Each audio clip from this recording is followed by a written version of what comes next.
The Legendarium podcast is brought to you by you. So please visit patreon.com/legendarium to support the show. But for now, welcome to the Legendarium.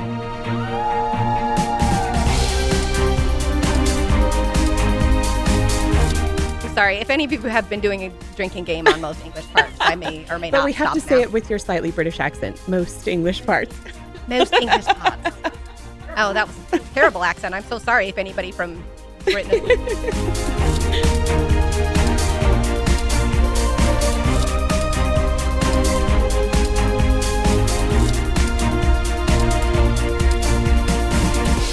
And welcome to the Legendarium podcast. If you can't tell, I am not your host, Craig Hanks, because today we're doing something a little different. We are having the first female takeover of the Legendarium. Oh, woohoo! Ladies of Legendarium. So just to make sure, if you want to listen to any of the older episodes, that you can find those on the legendariumpodcast.com. And if you enjoy listening to our podcast, we ask you to please consider supporting us on Patreon. And of course, tell your friends and leave a review. I am Stephanie Bruckman, and I'm going to be hosting this episode. And you're going to be amazing. We have Megan from our blue team here with us today. Hey, everybody.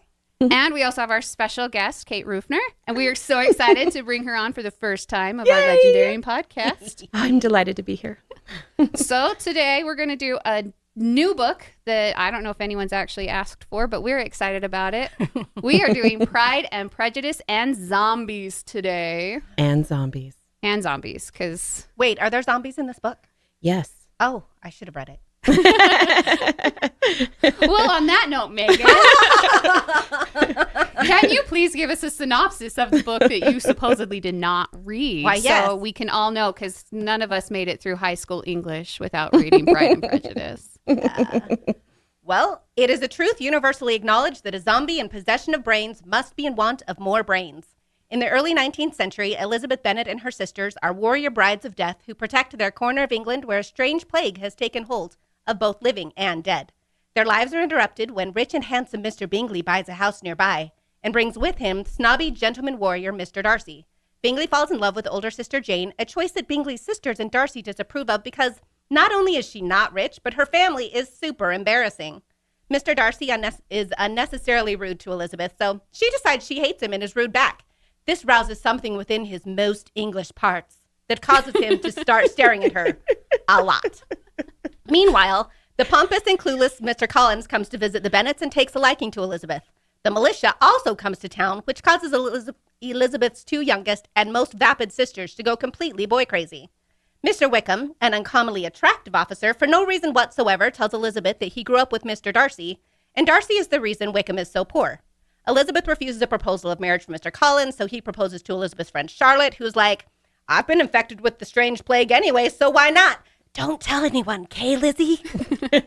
After a fancy ball where the Bennet family is more embarrassing than usual and Mr. Bingley's servants are eaten by a group of the servants of Satan, Mr. Bingley and his friends go to London for what is supposed to be a short trip, but they later decide to stay there, effectively jilting Jane.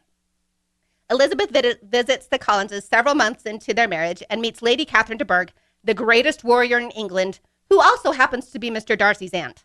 Nobody seems to notice that Charlotte now enjoys the taste of her own blood because, hey, look how fancy Lady Catherine's dojo is. Darcy comes to visit his aunt and, with terrible timing, proposes to Elizabeth right after his cousin tells her that Darcy persuaded Bingley to dump Jane. Rather than accept the proposal, Elizabeth challenges Darcy to the death for hurting her sister, but honestly, she would have said no anyway because he has so dang much pride. Darcy nobly refuses to kill Elizabeth and instead writes a letter defending himself in the Jane Bingley affair and revealing how big a creep Wickham actually is. Oh, there's more. Youngest sister Lydia is invited by the colonel's wife to go to Brighton with the militia, and Mr. Collins finally figures out that his wife is one of the sorry-stricken and remits her to Satan. Meanwhile, Elizabeth goes glamping with Aunt and Uncle Gardner and visits Darcy's estate of Pemberley because she thinks he isn't home, so why not poke around? Oh no! The one time she's unarmed, she's surprised by 5 and 20 unmentionables. But Darcy appears just in time to save the day. Turns out, he's nice when he's at home, and Elizabeth is starting to really like him. But a letter arrives from Jane. Lydia ran away with that oversharing creep, Mr. Wickham.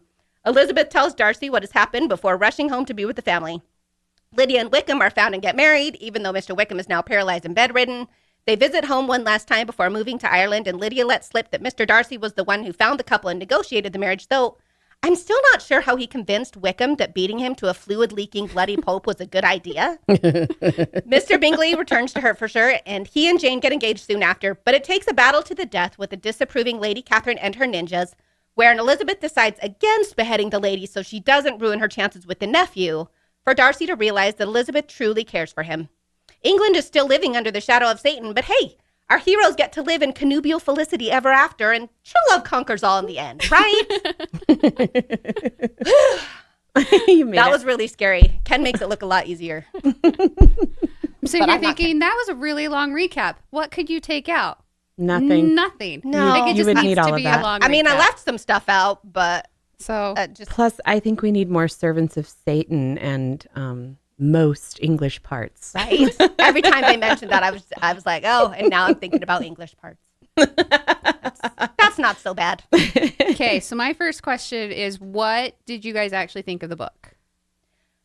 I really, really enjoyed this book, but I have a hard time separating it from regular Pride and Prejudice. Like it sometimes it took me a while to get into it, to get started. But by the end, I was a little bit annoyed that we didn't get like an epic battle between a united Elizabeth and Darcy with the zombies. So, beginning, I'm like, too many zombies. And at the end, I'm like, not enough zombies. I thought it was the very first time I ever read Pride and Prejudice. I was a young teenager. So there were a lot of conventions of back and forth discussion that, like they would talk and Mr. Darcy would have this expectation of what people were going to do and Elizabeth had this expectation. So there were a lot of unmotivated conversations for me where there was like, why would you do that? Or why would you think that? So plugging the zombies in made everything made sense. Like everything makes sense now because there's this zombie thing going on. So it's more than Pride, more than Prejudice. There's like bloody plague. And I was like, this makes so much more sense now. So as an adult, I found it very satisfying for my teenageryhoodness where I was like, that is what I would have wanted as a teenager. But now as an adult, I'm like, I'm just happy that everyone gets to live in connubial bliss. Right? I just love that phrase, connubial felicity. I'm like, yeah. It sounds so proper and so dirty at the same time. This one was hard for me. I agree with Megan that I had a hard time getting into it. For one thing, it felt like the language was a little forced because he took so much dialogue from the original Pride and Prejudice and tried to make sense of it. So I'm like, this sounds fake almost. Like you're just trying too hard with the language. And so it is hard to get into. But once I kind of sat back and went, this is a story I know. It's a story I've read and seen and multiple different versions of it. I fell into the story a lot easier and you can enjoy it a lot more. Yeah, the framework was familiar. Yeah. You knew where the story was going. Yeah. It was, it's just another adaptation of Pride and Prejudice. Yeah. Yes. In fact, this is one of the few derivations that I did not find derivative. And I feel like I am pretentious and saying that because this like derivative idea of like everything these days is derivative of something else. This actually was one of the first ones that I ever read that was like an adaptation of something else, taking a familiar framework. So I think it was so fresh to me that I thought, wow, this is really cool. The other thing that I really loved was her, this sort of feminist perspective of her being a superhero was so much more drawn out because of this particular storyline with the zombies, that she could be way more her own person. Whereas that was hard to explain in Pride and Prejudice without understanding all of the connections and etiquette conventions of the time. It's true. That is one of my favorite things where Mrs. Bennet at one point is lamenting how all of her daughters are single and they're going to, Mr. Collins is going to throw them out when he gets the estate. And Elizabeth's like, we can go and be like bodyguards or mercenaries or something. Like we can totally take care of ourselves. Which is just kind of a nice perspective. Jane Austen's dream. Right. To have some other occupation for a woman besides wife. Well, and I thought there was a question as I was kind of preparing with this book that someone asked. Is it better for the way that Mrs. Bennet was trying to raise her girls or the way that Mr. Bennet was trying to raise his girls? because he was all about the deadly arts. Like, I am going to go and we're going to go to China and we're going to learn all this stuff. And Mrs. Bennet's like, I need to get my daughters married. So do you have an opinion one way or another? Do you think Mr. Bennett has a better idea or Mrs. Bennett has a better idea? I think it kind of depends on the person. I think it's interesting with this dichotomy with the parents where it's always been very apparent. But in this version, you have Mr. Bennett who is trying really hard to make sure his daughters are not like his wife, who it turns out like he married her because she was pretty and she, had okay connections and probably had some money. But it turns out he doesn't really enjoy spending time with her and she's kind of the worst.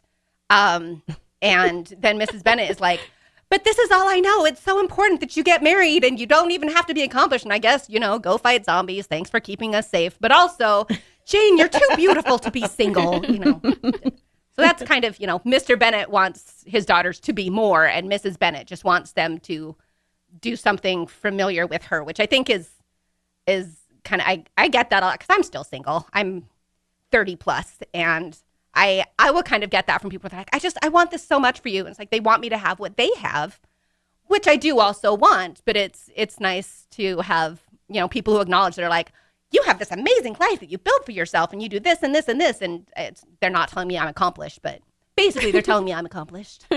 Megan Smythe, zombie hunter. With the firm knowledge of all of the arts and music and languages. Right. Yeah. I think that I prefer Mr. Bennett's approach. Yes. And in the original, I found Mr. Bennett to be one of my favorite moments in the book. Anytime he would show up, I'd be like, okay, good. Mr. Bennett's here. We can survive this. The other thing, though, I sort of missed this, that there's this moment at the end, and I feel like the movie with Donald Sutherland does this way better, where he says, I am quiet at my leisure. And I feel like he is training his girls so that he can be quiet at his leisure, so that he can do that. And in a way, I sort of think that's what parenting's meant to be. Listen, I'm going to birth you, I'm going to raise you, and then I'm going to get rid of you. Yeah. Well, and poor Mr. Bennett is living with the knowledge that he kind of screwed up when they were growing up because he thought he was going to have a son and that, the son would take care of everybody. So he didn't save up for his daughter's dowries. And so in this version, he kind of has a way where he's like, okay, I can train them. They can take care of themselves. So when I die and somebody takes my estate, it's okay that they're poor because they can take care of themselves. Right. Whereas Mrs. Bennett, it felt like a lot of the time she's like, I am going to wait until someone else rescues me. And I felt that in both the original and this one, that she was living within that particular society's approach to someone else will take care of this. So I love his very independent example of, let me teach these girls how to do these cool things. But then he's also using that example to teach them. So I felt like there was kind of the kernel of both. I was kind of surprised what they did with Mr. Bennett in this one, especially as they talk about him taking the girls to China and that he had his concubines or whatever they talked about it, that he was not a faithful husband. Well, and Mrs. Gardner also not a faithful wife. I don't know if you got that part. Yeah, I caught that one. Yeah. That they've played up on that a little bit more, which I think is a little unconventional for the time period. Yes. That usually you're a scoundrel and looked down upon, and men usually libertine could get away with it a little bit more than women. But it was supposedly the way that the Chinese just were as he was heading off to have his girls study in China. Well, and it's interesting that he doesn't hide it from Elizabeth, at least. Like, she's aware of this happening, which is, I kind of feel like it's Mr. and Mrs. Bennett's relationship that makes her say, I am not marrying anyone that I can't respect, that I don't actually love, because I have seen what that's like and it sucks. Yeah. And it sucks for them and it sucks for the kids. And so I don't want that. But I'd rather be alone. Yeah. And knowing that her dad had these affairs, it's like, yeah, no, I don't want that. I'm good. I love that out of the 12 love stories in this book, we have chosen to talk about Mr. and Mrs. Bennett. So many other options. No one ever focuses on them. So let's get started with them feel like first. That's what the zombie thing does, though, is that it puts a microscope and, this different bent on all of these relationships. That means that you can examine, are these approaches or filters that we're going through actually of interest to a modern day audience? And I feel like that's really interesting because it modernizes that approach to it. But the other thing that it does is it allows us to inspect, am I going to approach my relationships that way too? Yeah. which is what Jane Austen was all about. She was all about examining relationships, which you didn't see in the literature of the time. It's true. Well, you have something like Mr. Collins, who is completely ridiculous and gives like one of the most offensive proposals I've ever read in literature. Now, what made it offensive? The fact that he's so freaking condescending. Like, I know you'll never have another offer of marriage. So I'm just going to assume that it's yes.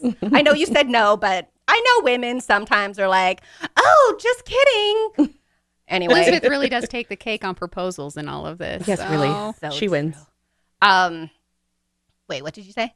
Elizabeth takes the cake when it comes to proposals. She gets all the best This ones. poor woman. But yeah, I forgot where I was going with that. Oh, but it, like, when you read it and you think of it in the context of the time when Pride and Prejudice was written, that was actually a fine proposal. Like, it was very logical that, I mean, the way he did it was not nice, but, you know, it was a very logical match. And it, you know, people didn't necessarily marry for love. It's like, oh, well, you're the right family, and so let's get married. I've known you for a week. That's a sufficient amount of time. And so it was very shocking when they said no. But then you have Charlotte, who is kind of the opposite approach. She's like, I think it's important that you spend as little time as possible with the person you're marrying beforehand. And you need to show him that you're more interested than you actually are, because then you can hook him. And, you know, she's really like, poor Charlotte is an old maid. She's 27. Like, she's a burden to her parents, and she's going to be a zombie, and it's just hard. I think that was the part that I loved in this, I though, do is too. that she has that plague, and so that justifies a lot of her actions. In the original, I thought, Charlotte, what's your deal, buddy? Yeah. Like, really, age is that big of a deal that you can't survive? Like, really that bad? Like, So this plague thing justified that for me a little more. I've always been really impatient with Charlotte Lucas, so I'm not going to start it. I feel like I know a couple of Charlotte Lucases, so I can kind of see that, but it makes me sad every time when I meet somebody. I'm like, I'm sorry, Charlotte. I'll try to love you more. I had because a again, hard that was a time valid with way of that, going, but it's just with them turning her into a zombie. I was like, really? And then watching her as she progresses through her zombieism that no one seems to notice. Yeah, Her slurred speech. Family's she's like, so oh, she's down. doing so well, and she's so happy. Yeah, she's like eating her own hand at one point, and everyone's like, "Oh, poor Charlotte! Like, she's just Have some tea. Bless her heart. Like, that's just how she is. Like, Forget England. We're from the south of England. Bless your heart. but I was so confused by all of that. It's like, seriously, how do you not notice? Like, and I don't know how long it takes to become a zombie, because they've seemed to overtake the entire countryside, and they're all over the place, and So people quickly. are attacking them. Yeah. I think But if it they're took already Charlotte- dead, it's really fast. But if they're living and they're slowly decaying, it takes a while. Right. I wonder. I don't know. I don't know. I don't know. I never I really feel like caught every that. zombie story She has was their there own for version like of zombies. months becoming a zombie. Yeah. And then all of a sudden you find out that they had to. It does Well, and explain. oh, sorry, go ahead. No, I was just going to say, it does explain why she's like, hurry. Don't spend a lot of time with me. Hurry. Yeah. Please come and visit us really soon. Hurry. Let's get married now. You don't have to spend time with me. We got this. It's cool. We're good. Well, and I'm sure they don't spend a lot of time together once they're married, because maybe if they did, Mr. Collins would be more aware. But also, I mean, Lady Catherine mentions what? I don't think he ever would. I probably not. He really seems surprised to the point where poor Mr. Collins, he has now, so in love with his wife, has decided to commit suicide upon her demise. I was like, okay, that's new. That was abrupt. It makes it. I read that the first time, and I thought, well, how are they going to address the whole like letter to Mr. Bennett about Lady Catherine not approving of Darcy liking Lizzie, and then it was Colonel Fitzwilliam that writes the letter, and I just thought that didn't ring true to me. But I guess you had to do it somehow. I kind of liked that he committed suicide, because it seemed like a very just like, is this the appropriate thing to do? What does one do? You know, and I could sort of see him thinking that my way. wife. Then My yes, this wife. is what what I should I do Her now? wife Like, has what is been the remitted to equal- Satan, so I guess like I'm the Emily Post of the day. What's the polite thing to do? So I sort of read that into it, but that was my overlay. Well, and then there's a weird part of me that's like, wait, if Mr. Collins is dead, like, who does the Longbourn estate get entailed to? Like, who's the next person? Or does it just go back to the Bingley daughter? Or to the Darcy, oh my gosh, what are their names? The Bennets. Like, are they okay? And they never address that.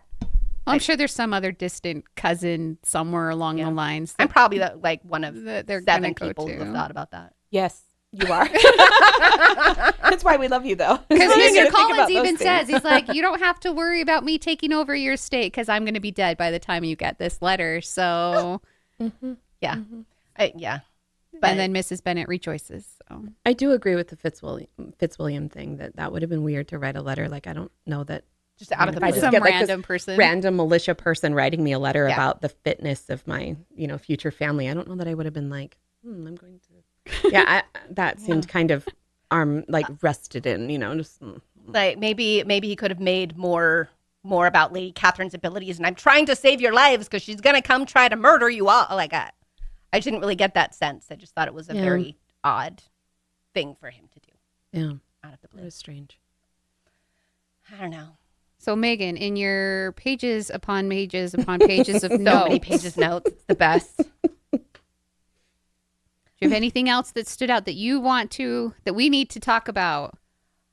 Or we're just going to keep talking about relationships because Ken, I know, is going to listen to this podcast and all he wants to hear about are these relationships. I'm gonna love in it this so book. much. I want to Proposals, say relationships, right? There's some beheading though, so he has to be happy about that. Yeah, there's some bloody fighting, which is kind of too. fun. We're headed. In the I felt like the fight scenes in this. Speaking of Ken, we can get to the punching. I felt like the fight scenes in this were really well written. Like they're just hilarious. I love the whole scene between. I personally feel that every adaptation from now on should have a big fight scene between Elizabeth and Mr. Darcy when he proposes that first time. Because both the way it's written in this book and the way that they do it in the movie version of Pride and Prejudice and Zombies just makes me smile the whole time. It's so funny. And like the thought of her fighting with Lady Catherine and her ninjas at the end just makes me giggle. And the fact that Elizabeth is able to best Lady Catherine, and what is the quote? She has an actual quote that I really like. She's humming her own hold music. It is, okay. You shall live, and for the rest of your days, you shall know that you have been bested by a girl for whom you have no regard and whose family and master you have insulted in the harshest possible manner. Boom! Elizabeth Bennet is fantastic. So that just makes me happy. And I like the little details about how, Elizabeth, instead of playing the piano to, dance, monkey dance at Lady Catherine's house, she is doing handstands for like 3 hours and standing on one, or, just on one hand and then one finger. Her fingertips. Because she's so amazing. Just makes me happy. And her, modesty cord? Uh-huh. I don't remember what they called it, to keep her dress up around her ankles while she's doing her handstands. And at one point, she's by herself fighting the zombies, so she doesn't have any problem like lifting up her skirts to kick one in the head. That's okay. It's also interesting, though. I like that they kind of bring in the Asian-inspired aspect of it, and that there's this little bit of the rivalry between the rich, fancy people go to Japan, but the poor, just kind of fancy people go to China. And it makes me think that I had a friend once tell me that Asian people are kind of racist against other Asians. And none of us are Asian, so I don't want to get too much into that. But I just, like, reading this, I was like, oh, that's so funny that they're like, that concept is being pushed onto, like, these early British women people. And that they actually were well-traveled. They actually got to go to these places. And Elizabeth, when thinking of her future, is like, and we will take them to Kyoto and to this other place, and we will all go and fight by the river together. Just will be a foundation of their relationship. That's how we all dream about raising our children. Right? We will take them to be just like us, and we will take them to Disneyland, and it will be magical. Because that's what I like to do, and I want to take my kids there if I get some. Yeah. So did you feel like the book got... I was kind of weirded out by how violent the thoughts of the characters got. Yeah. Like, Elizabeth all of a sudden is listening to her sister Lydia converse, and she pulls out her sword and cuts her head off. And then she looks at Lydia and goes, oh, I didn't actually cut her head off. Dang it. Like, there were moments when I was like, wow. Like, Elizabeth, Darcy insults her honor, and the first thing that she's going to do, she's going to go out and she's going to kill him. Yeah. Like, okay, that's abrupt. I mean, there's one thing about wanting to duel people, but yeah, Kate's looking at me. She's like, no, there is plenty of this. This is good violence. This is how women should be acting. No. I just remember reading the book the first time, and the very first time, the Pride and Prejudice, the original one, and the very first time Lydia's like, I will go before you because I'm now married. Now, I have younger sisters. So I think that the violence of that moment for me was like, yeah, I probably would have beheaded her. And I don't know, maybe this is just me. I mean, I've taught self-defense. I really love the martial arts. Like, this is a thing that probably I was raised with. So, of course, I would think that. So I'm not sure every woman has thought that. However, if you are to examine some of the things that Lydia does, they are quite violent in context of the original book. So that all we're having to do is just up the violence now to something that we would understand is quite shocking. All the things that Lydia does and says in that time period would have been very shocking. So I think that level of shock was appropriate. But again, that might just be my fantasy that I could behead a sister for sassing me. Our first inclination is always to be like, Ryan's upset me. I should take him out and kill him. So. And then I will administer the 7 cuts of shame. Okay, Yeah. but we have to be like Austin. Consider income first. As Megan mentioned, who does the estate go to? Yeah, Right? yeah. Before we can Who does take my them house out. go to? Right, Yeah. exactly. Do you trust your child to take care of you after Ryan is gone? Yes, my 5-year-old is quite capable. Yeah. He makes himself breakfast every morning by What? pulling out his Lucky Charms and a bowl. He's good. Like, I feel like he could take care of me if needs be. Oh my gosh, that's so. Don't tell Ryan that we're talking this way. Yeah, he doesn't need to know. I also appreciate the warrior aspect in that it does give Mr. Darcy and Elizabeth something else in common that gives them a little bit more of an equality. Because I read in the end where Elizabeth's like, oh, I'm now figuring out how we are actually really, really good for each other. And I could help him to be more outgoing and kinder. And he could help me to be, I don't know, more popular, I guess. But, but she also talks about how, well, you liked me because I was lively and I didn't chase you. But also these other like flirty women don't know about the joy of fighting and the joy of, taking a beating heart and eating it in front of your enemy. And, these are things that we have in common. And so they never could have satisfied you. And he's like, this is true. Okay. But, I don't have that at all. But it's just kind of nice that it gives them a little bit more of something that they have in common where they can go fight together. It's something that they can enjoy instead of, like sitting and reading, which is also delightful, but it's harder to do as a team. Sitting there reading over Reading's not someone's a shoulder. Yeah. Team sport. It's not really a team Well, sport. and I think it's funny talking about Darcy because he has twice that he pretty much cripples Wickham to a pulp. Like, I still don't understand Satisfying, that. And I period. like that was something that I Satisfying. hate about the book. What? I hate it. Oh, I love hate that it so part. much. Oh my goodness. That's probably just more of my violent well, thoughts first though. Darcy as a child, Wickham. I can't even remember what Wickham does to deserve it. It's to a stable. I don't remember what he does. No, he wants to go and beat a stable boy or like kill him because he didn't treat his horse correct. Like he didn't brush his horse properly or something. Yeah, Wickham does something dumb, as Wickham usually does, and Right. Darcy breaks his legs. What I find is interesting though is almost every time, and I can't actually think of an example in the book where he doesn't, but almost every time Darcy talks about violence that he has done to someone else or it's talked about that he's done violence to someone else, it's because he is trying to defend someone. Yeah. So he's defending England from the zombies. He's defending all of womankind from Mr. Wickham. He's And defending stable boys. the stable boy from Mr. And Wickham. horses. Yeah. Like he's really just trying to protect. He doesn't like go and injure people for the sake of injuring them. I don't really know of him going and like having a duel to the death because his honor has been slighted. He really he takes this very serious where I'm a protector. These people need help and they can't do it themselves. So I guess I'm the sheepdog and these are the sheep and I'm protecting them from the wolves. So it's not the thought of the violence that bothered you. It was. I think part of it is like Lydia's response to the whole thing. And I didn't, all of the talk about him like soiling himself in this conversation, all that, like, I know that was supposed to be really funny, but I don't enjoy that humor. So that was just me. And I'm sitting there and I'm like, nothing about this. I mean, we all know that Lydia and Mr. Wickham are never going to be happy together anyway. But like the idea that she is going to be, like, she thinks she's going to be just fine taking care of her poor lame Wickham, like sitting in a room for the rest of her life. I'm like that. Now, do you really think she's going to be taking care of him? Yeah, no. At all. I guess that's, no. that actually makes me feel better because I'm like, I feel like this is calculated to make neither of them happy. And again, why would Wickham allow that? Like, how much did he get paid? He got his debts erased, and then they get £1,000 a year, Right? And then Darcy, And then has to you're beat him lame, up. so you cannot do. I guess there's a joy in not having to work so much. I don't know what. I brought in do. that quote from Sensibility. People always live forever when there is an annuity to be paid. Yes. So I kept thinking that the entire time. I was like, Wickham's going to live forever.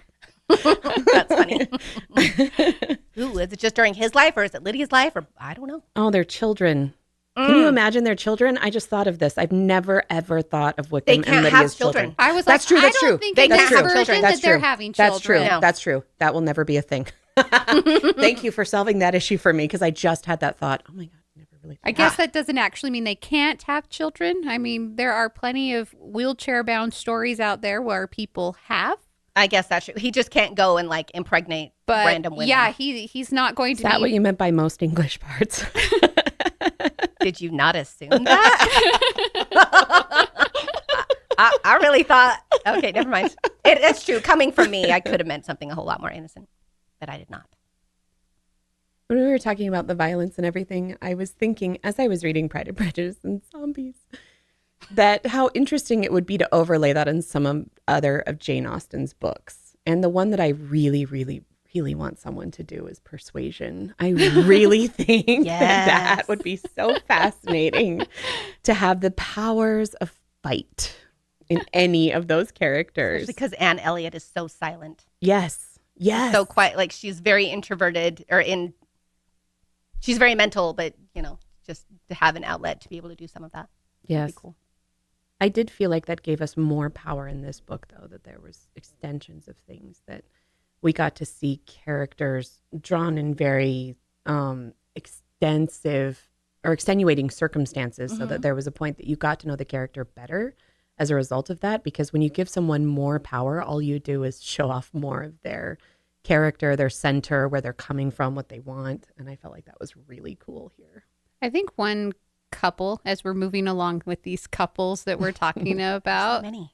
that I think upped her status above his is Jane and Mr. Bingley. Yes. Is that she now has so much more value than just her lack of a dowry or whatever. Like Mr. Bingley in the original Jane Austen book is the one that's bringing everything to the table. Like he is heightening her status so much. But in this one, he doesn't fight.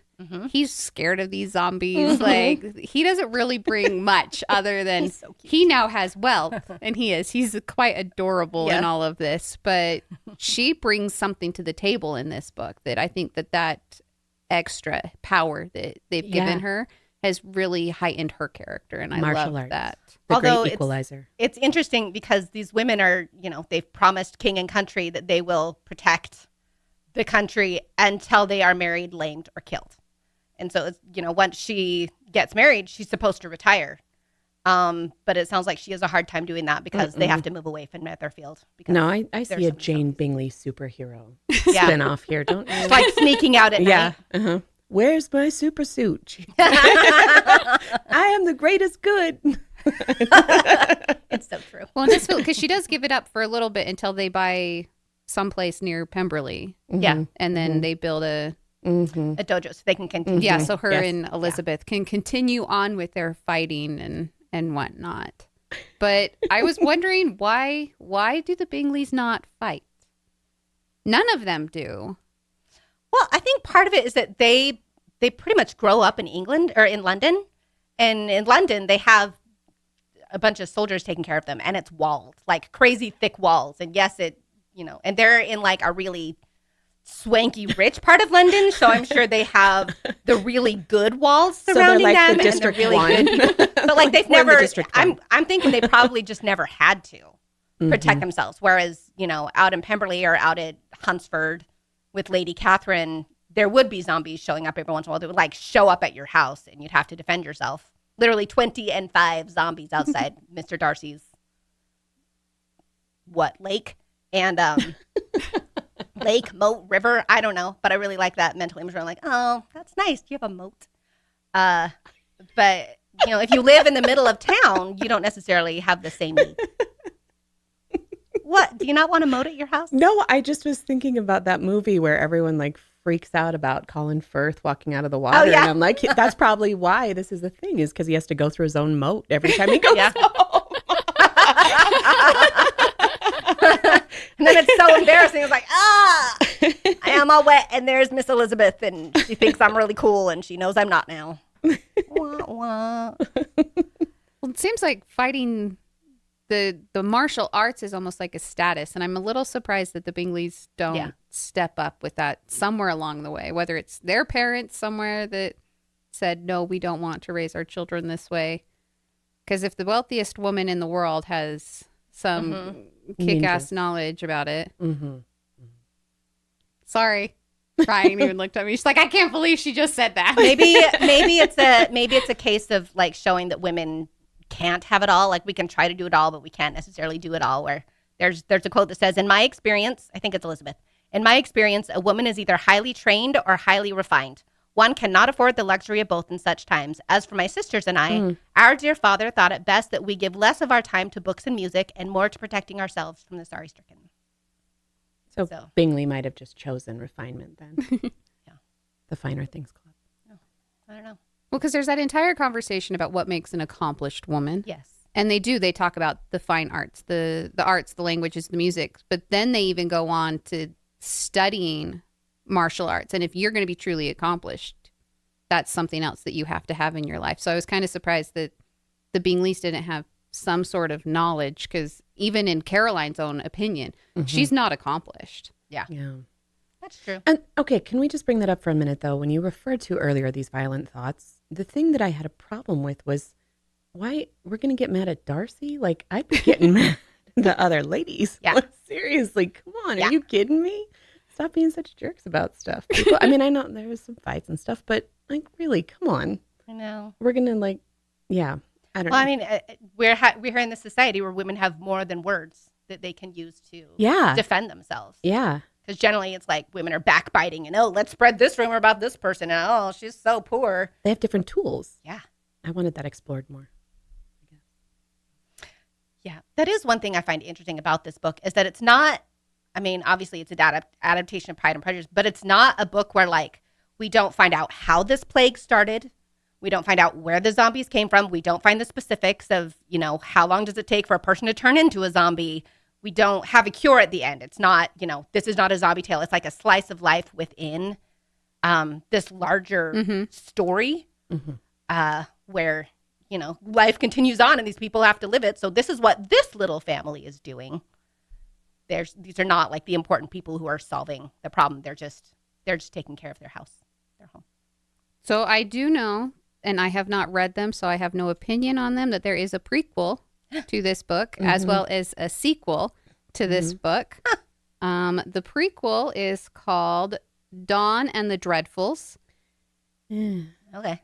I'll just say, Who is Dawn? Oh, okay. Apparently now I'm curious and I have to find something out about it.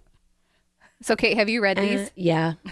Oh. So, Kate is not impressed. Okay. That doesn't mean that you shouldn't read them. Right. If you really enjoy the framework with the overlay of these stories and all the questions that you just asked, I think that there's some more things to be explored among that. Also, if you're enjoying just how cultures are put together, there's some interesting things within this that they could have explored more and they didn't. I didn't really feel like it was a great representation of either one. That doesn't mean that they're not good books. It's just I'm a Jane Austen fan, so that's why I read it. Me too. I'm gonna go through that filter.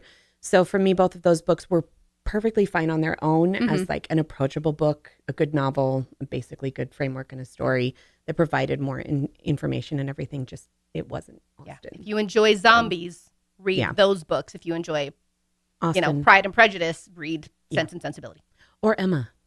Right. Well, and the sequel to this is Dreadfully Ever After, and it follows Darcy and Elizabeth after the wedding, correct? That's pretty much the extent of my knowledge of those 2 books. I just know they exist.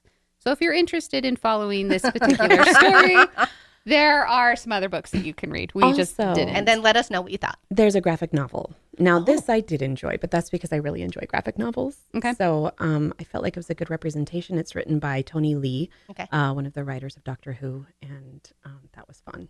So it's not someone who loves the source material. It's someone who really loves zombies. So again, with a filter. But for a graphic novel, I think that's the fun part. You know, you do want to see Wickham drool. If that's a thing for you, enjoy. Oh, Mr. Wickham. Yeah, I mean, that's the thing that interests you, Wickham's drool.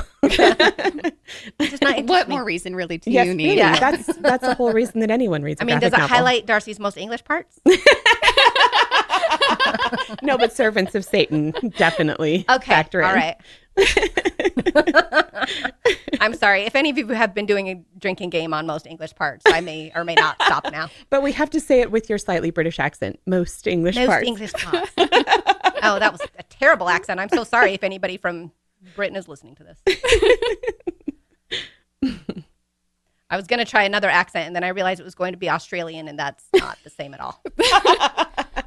How else could we That's derivative. That is, shame on me. Yeah. Okay, so I think we've kind of touched a little bit here and there about their relationship, but of course, all of this comes down to Elizabeth and Darcy. Yes. And what we think of their relationship. How do you think I mean, I know we've kind of talked about how that gives the zombies give them an extra something in common. How else do we think that this adaptation has affected their relationship? To me, there was a sort of symbolism. I know this sounds like I'm trying to make it so deep, but really, as I was reading, I thought, what an interesting way to explore a relationship that you share this violence in common, that there is the symbolism about how pride is really quite violent. We just don't do it to each other physically. And this prejudice that we have against one another, that is also quite violent. So I felt like this sort of stood in for that. And you had a little more interaction between the two of them because there was that element. Mm-hmm.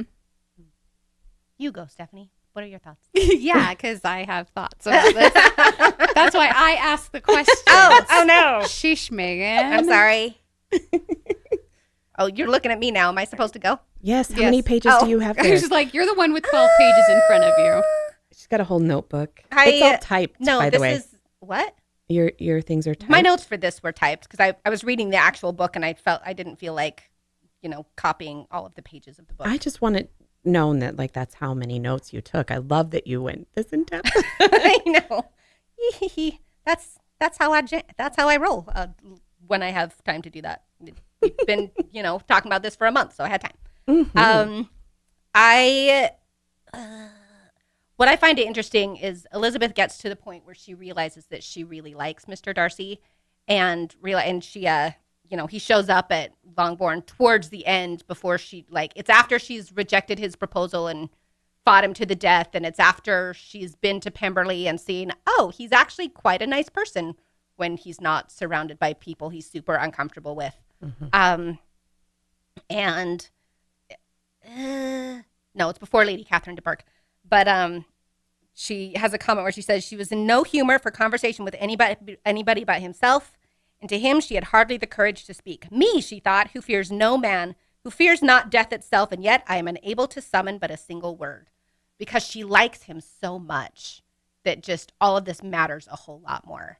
And it's another thing where she doesn't want to behead his aunt, where otherwise she totally would, because that lady deserves it. Mm-hmm.